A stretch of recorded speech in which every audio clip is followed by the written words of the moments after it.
रे कोकिला केली रे गुंजा पुंजे देव पुष्पादि कुंजे कंबोग्रीव क्षिप्तवामो चलन्तौ राधा कृष्णौ मङ्गलं मे भवेताम् अटसी कुसुमो पमेकान्ते यमुना कूलकदम्बमध्यवर्ति नवगोपवधो विलासशाली वनमाली वितनोतु मङ्गलानि परीकरीकृत पीतपटं हरिं शिखे किरीटनतीकृतकन्दरं लकुटवेणुकरं चलकुण्डलं पटुतरं नटवेषधरं भजे विजे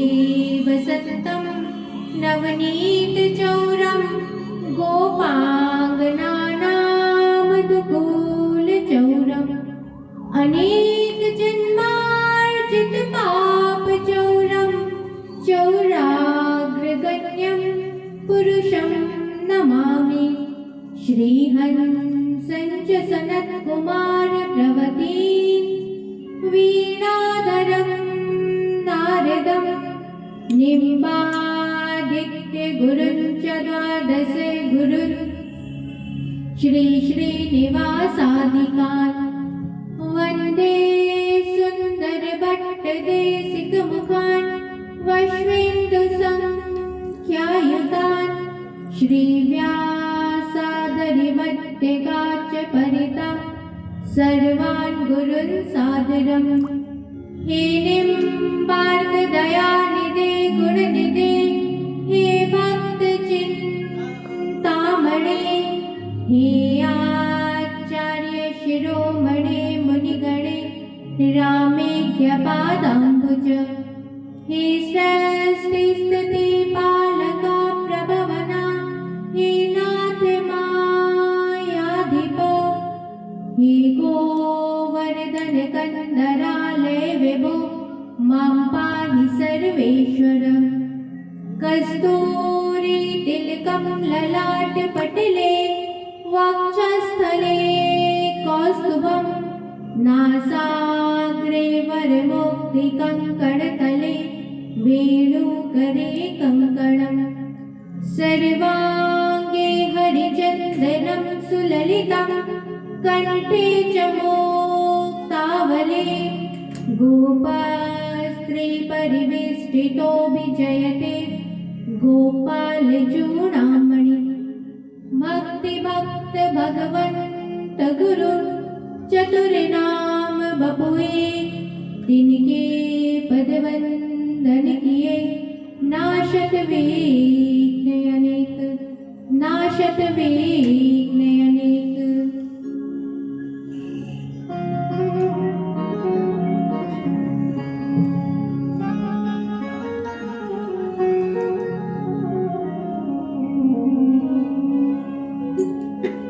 राधे राधे राधे गोविंद राधे राधे राधे राधे गोविंद राधे राधे राधे राधे गोविंद राधे राधे राधे राधे गोविंद राधे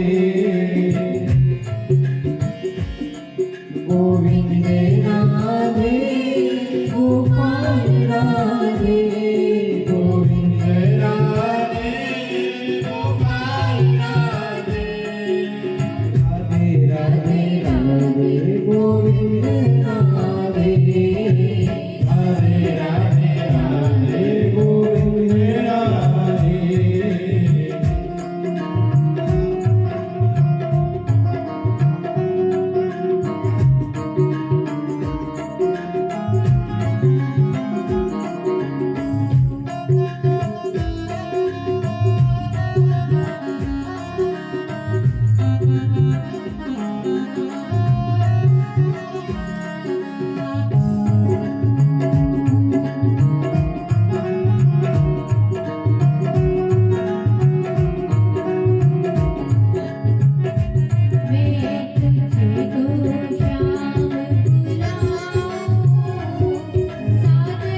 जय। राधा सर्वेश्वर भगवान की जय। वृंदावन बिहारी लाल की जय। गिरिराज महाराज की जय। भागवत भगवान की जय। त्रिवेणी संगम की जय। पूज्य सद्गुरुदेव भगवान की जय। जय जय श्री राधे श्याम।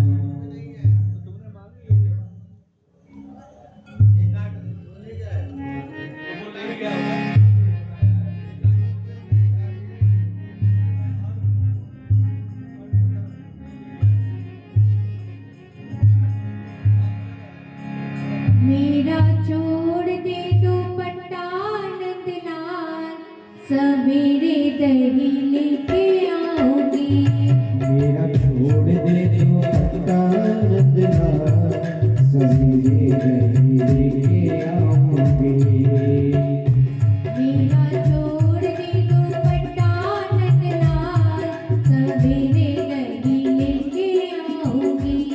मेरा छोड़ दे तो पट्टा नंदलाल, सवेरे दही लेके आऊंगी। सवेरे दही लेके आऊंगी।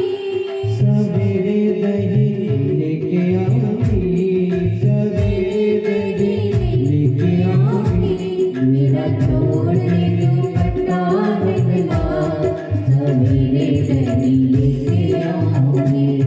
मेरा छोड़ दे तो दुपट्टा नंदलाल, सवेरे दही लेके आऊंगी।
दुपट्टा नंदलाल सवेरे दही लेके आऊंगी मेरा छोड़ दे दुपट्टा नंदलाल सवेरे दही लेके आऊंगी सवेरे दही लेके आऊंगी।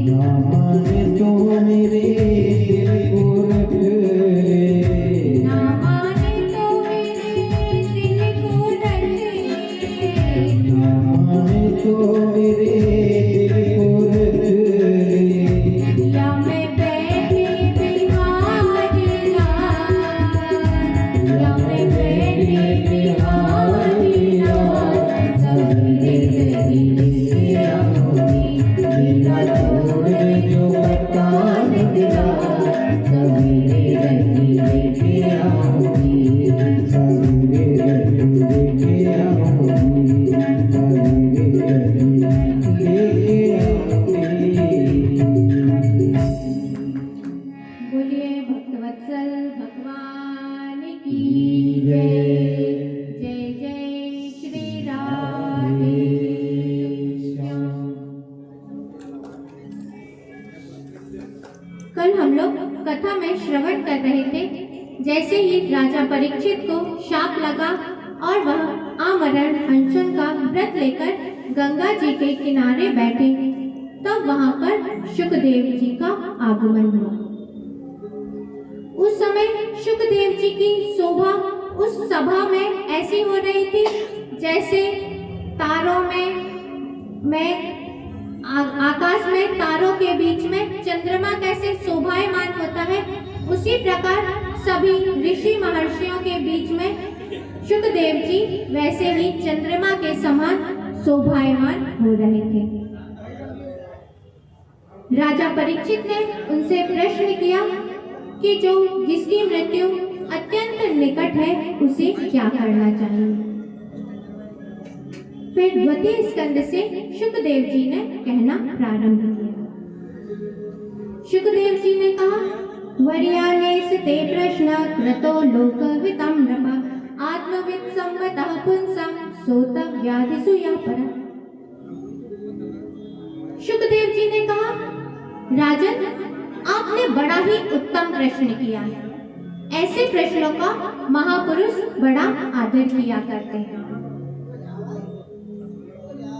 जो पुरुष घर गृहस्थी में आसक्त हैं और जो अपने स्वरूप को नहीं जानते हैं, उनके लिए तो बहुत सी कार्य करने के लिए है, बहुत सी चीजें सोचने के लिए है और हजारों काम है करने के लिए, लेकिन जो अपना आत्म कल्याण प्राप्त करना चाहते हैं, उन्हें केवल भगवान के चरणों का आश्रय लेना चाहिए, भगवान की कथाओं का ही श्रवण करना चाहिए, भगवान की कथाओं का ही स्मरण करना चाहिए और भगवान के नाम का संकीर्तन करना चाहिए।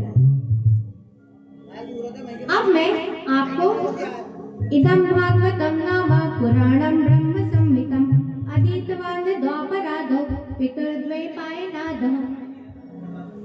अब मैं आपको श्रीमद् भागवत की कथा सुनाऊंगा, जिसे मैंने अपने पिता द्वैपायन व्यास जी से इसका अध्ययन किया था। शुकदेव जी कह रहे हैं कि वैसे तो मेरी निर्गुण भगवान के निर्गुण स्वरूप में निष्ठा थी, लेकिन जैसे ही मैंने भगवान की पावन लीलाओं का रूप का श्रवण किया, तब मेरा हृदय अकस्मात ही भगवान के चरणों में खिंचा चला गया और मैंने इस भागवत संहिता का अध्ययन किया।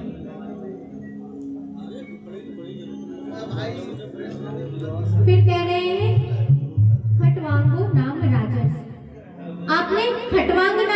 राजा का नाम सुना है? जब उन्हें ज्ञात हुआ कि मेरे जीवन की अवधि अब केवल 2 घड़ी ही शेष रह गई है और उन्होंने समस्त आसक्तियों का परित्याग करके 2 घड़ी में ही भगवान के परम पद को प्राप्त कर लिया। अभी तो तुम्हारे पास में 7 दिन है। यदि अपने जीवन में एक क्षण का भी सत्संग यदि किसी को मिल जाए तो उससे उसका कल्याण हो सकता है। एक दृष्टांत आता है। एक बार विश्वामित्र जी वशिष्ठ जी के आश्रम में पहुंचे। वशिष्ठ जी ने विश्वामित्र जी का बहुत स्वागत सत्कार किया और जब वह जाने लगे तब विश्वामित्र जी ने अपने 1000 वर्ष तक जो तप किया था उसका पुण्य वशिष्ठ जी को दे दिया। कुछ समय बीतने के बाद वशिष्ठ जी के आश्रम में विश्वामित्र जी आए। वशिष्ठ जी ने भी विश्वामित्र जी का बहुत स्वागत सत्कार किया और जब वह जाने लगे तब उन्हें एक क्षण के सत्संग का जो पुण्य होता है वह उन्हें समर्पित किया। विश्वामित्र जी ने सोचा कि मैंने तो इन्हें 1000 वर्ष के तप का जो पुण्य है वह दिया, समर्पित किया था और यह मुझे केवल एक क्षण के सत्संग का पुण्य दे रहे हैं। और उन्हें क्रोध आया। उन्होंने कहा कि आपने यह मेरे साथ गलत किया। मैंने तो आपको इतना सारा पुण्य दिया और आपने उसके बदले में मुझे इतने एक क्षण का पुण्य दिया। दोनों ने सोचा कि अब इसका निर्णय कौन करेगा। अब दोनों महान ऋषि थे। अब उन छोटे मोटे ऋषि तो उनके प्रश्न का उत्तर दे नहीं सकते थे। तब उन्होंने सोचा कि चलते हैं हम अपन ब्रह्मा जी के पास। अब ब्रह्मा जी ही निर्णय करेंगे कि कौन श्रेष्ठ है। दोनों पहुंचे ब्रह्मा जी के पास। ब्रह्मा जी से कहा कि एक क्षण का सत्संग बड़ा है कि 1000 वर्ष के तप का जो पुण्य है वह बड़ा है। ब्रह्मा जी ने सोचा कि अब दोनों ही इतने बड़े ऋषि हैं, अब किसका उत्तर दें। तो उन्होंने कहा कि इस समय मैं सृष्टि के रचना में लगा हुआ हूँ, इसीलिए मैं आपके प्रश्न का उत्तर नहीं दे सकता। अब आप जाइए भगवान विष्णु के पास। दोनों पहुंचे भगवान विष्णु के पास। भगवान विष्णु से पूछा। तब भगवान विष्णु ने कहा कि भगवान शंकर इसका उत्तर दे सकते हैं क्योंकि वह सत्संग करते ही रहते हैं, इसीलिए आप जाइए भगवान शंकर के पास। अब दोनों पहुंचे भगवान शंकर के पास। भगवान शंकर ने भी सोचा अब किसका पक्ष लें। तब उन्होंने भी कह दिया कि अभी तो मैं समाधि में स्थित हूँ, इसीलिए मैं आपके प्रश्न का उत्तर नहीं दे सकता हूँ। आप भगवान शेष के पास में जाइए क्योंकि वह अपने 1000 मुखों के द्वारा हमेशा ही भगवान की लीलाओं का गान कर रहे हैं और आज भी कर रहे हैं, इसीलिए आप उन्हीं के पास जाइए। अब विश्वामित्र जी और वशिष्ठ जी दोनों पहुंचे भगवान शेष के पास में। भगवान शेष ने कहा कि इस समय मैंने अपने शीश पर पृथ्वी को धारण किया हुआ है। यदि कोई ये मेरा भार थोड़ी देर के लिए सहन कर सकता है, ले ले, तो मैं आपके प्रश्न का उत्तर दे सकता हूँ। विश्वामित्र जी ने कहा कि मैं अपने तपबल से इस पृथ्वी को धारण कर सकता हूँ। और उन्होंने अपने जीवन भर में जितना भी तप किया था उसके प्रभाव से कहा कि पृथ्वी अब आप स्थिर वहां से शेष जी के शीश से हट जाइए थोड़ी देर के लिए। लेकिन पृथ्वी वहां से नहीं हटी। फिर वशिष्ठ जी की बारी आई। तब उन्होंने कहा कि मैंने एक क्षण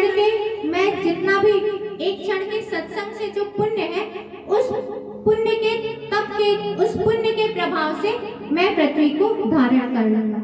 और पृथ्वी शेष जी के शीश से हट गई। अब शेष जी ने कहा कि देखिए निर्णय तो हो गया, कि कौन श्रेष्ठ है। एक क्षण का सत्संग ही श्रेष्ठ है। इसीलिए शुकदेव जी ने कहा कि राजन, आपके पास में तो 7 दिन है। 7 दिन में आप अपने कल्याण के लिए जो कुछ भी करना चाहते हैं सब कुछ कर लीजिए।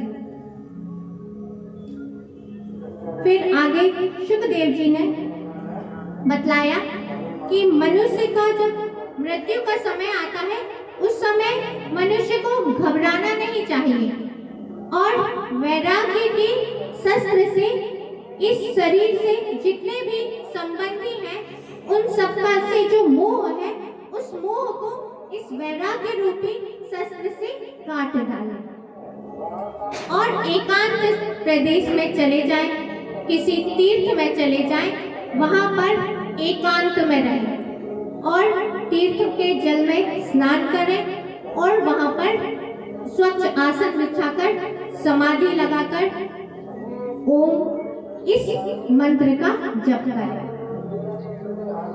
इससे शीघ्र ही परम पद की प्राप्ति हो जाएगी। और बतला रहे हैं कि फिर उन्होंने कामनाओं के अनुसार विभिन्न देवताओं की उपासना का विधान बतलाया कि किस भगवान की उपासना करने से किस चीज की प्राप्ति होती है। जिस किसी भी व्यक्ति को ब्रह्म तेज की इच्छा हो उसे बृहस्पति जी की उपासना करनी चाहिए। जिसे इंद्रियों की शक्ति प्राप्त करना हो, इंद्रियों को बल चाहिए, उसे इंद्र की उपासना करनी चाहिए। जिसे संतान की लालसा है उसे प्रजापति की उपासना करनी चाहिए। जिसे लक्ष्मी की इच्छा हो उसे माया देवी की उपासना करनी चाहिए। जिसे तेज प्राप्त करना हो उसे अग्नि की उपासना करनी चाहिए। इस प्रकार विभिन्न देवताओं की उपासना का विधान बतलाया और फिर सृष्टि का वर्णन किया। सृष्टि का वर्णन करते हुए शुकदेव जी ने कहा कि जब भगवान ने सृष्टि का रचना की तब सबसे पहले भगवान की नाभि से कमल की उत्पत्ति हुई और कमल से ब्रह्मा जी उत्पन्न हुए। ब्रह्मा जी घबरा रहे थे, तब आकाशवाणी हुई, तप करो तप करो। तब ब्रह्मा जी ने तप किया। ब्रह्मा जी के तप से भगवान प्रसन्न हो गए और भगवान वहां पर प्रकट हुए। भगवान ने ब्रह्मा जी से कहा कि अब आप मुझसे कुछ वर मांग लीजिए। ब्रह्मा जी ने कहा कि मैं यह सृष्टि कैसे करूं? इस सृष्टि की रचना का सामर्थ्य मुझे प्रदान कीजिए। तब भगवान ने चतुर श्लोकी भागवत का वर्णन किया। अहमेवा समेवाग्रे नान्यद् सत्सत्परम् पश्चादहं ययेतच्च यो वसिष्येत सोऽस्म्यहम् रीतेऽर्थं यत् प्रतीयेत न प्रतीयेत चात्मनि तद्विद्यादात्मनो मायां यथा भासो यथा तमः यथा महन्ति भूतानि भूतेषु चावचेष्वनु प्रविष्टानि तथा तेषु न ते स्वः एतावदेव जिज्ञासं तत्त्वजिज्ञासुनात्मनः अन्वयव्यतिरेकाभ्यां यत् स्यात् सर्वत्र सर्वदा। यह चतुर्श्लोकी भागवत का वर्णन किया। इसमें पहले श्लोक में ब्रह्म का वर्णन, ब्रह्म का निरूपण किया गया है। ब्रह्म का निरूपण करते हुए भगवान कह रहे हैं कि यह सृष्टि जब नहीं थी तब मैं ही था। इस सृष्टि के रूप में जो कुछ भी दिखलाई दे रहा है वह भी मैं ही हूँ और जब यह सृष्टि नहीं रहेगी, जब जो कुछ भी बचेगा वह भी मैं ही हूँ।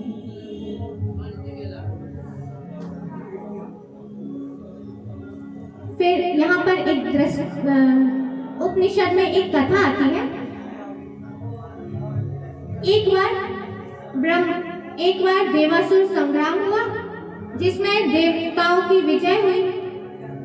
देवताओं को अभिमान आ गया कि हमने अपने बल से असुरों पर विजय प्राप्त की है। भगवान ने सोचा अब देवताओं के घमंड को चूर करना चाहिए। इसीलिए भगवान ने एक विशालकाय यक्ष का रूप धारण करके वहां स्वर्ग में उपस्थित हुए। उस समय इंद्र में सभी देवता थे। इंद्र ने सबसे पहले अग्निदेव से कहा कि अग्निदेव आप जाइए और पता लगाकर आइए कि वह यक्ष कौन है। अग्निदेव गए। उस विशालकाय यक्ष ने पूछा आप कौन हैं? अग्निदेव ने कहा कि मैं अग्निदेव हूं। उन यक्ष ने कहा कि आप क्या कर सकते हैं? अग्निदेव ने कहा कि मैं इस संपूर्ण सृष्टि को जला सकता। तब उन यक्ष ने एक तिनका निकाला अपने पास से और उसे रखा और कहा कि आप इस तिनके को जलाकर दिखलाइए।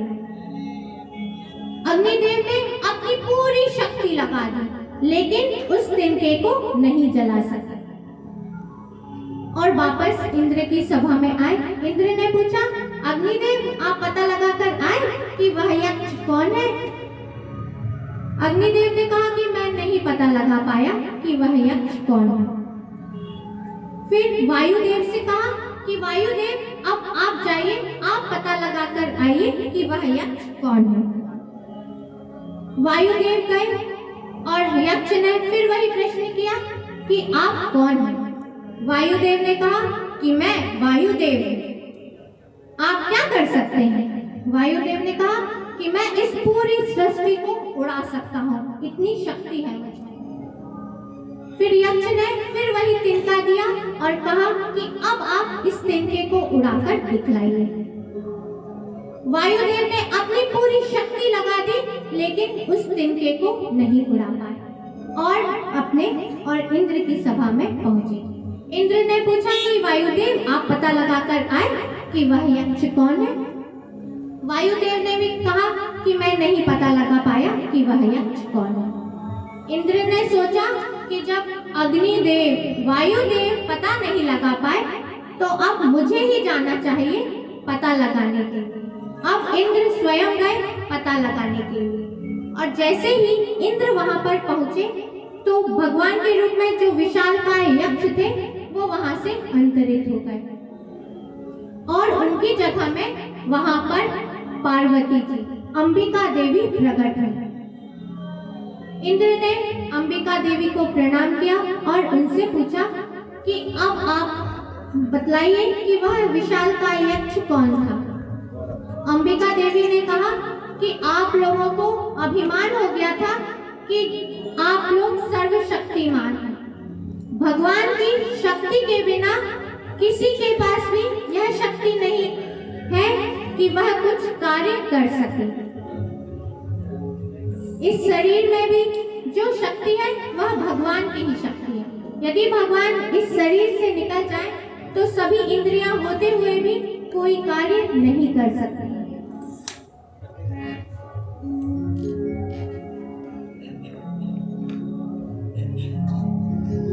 फिर दूसरे श्लोक में माया का वर्णन किया है।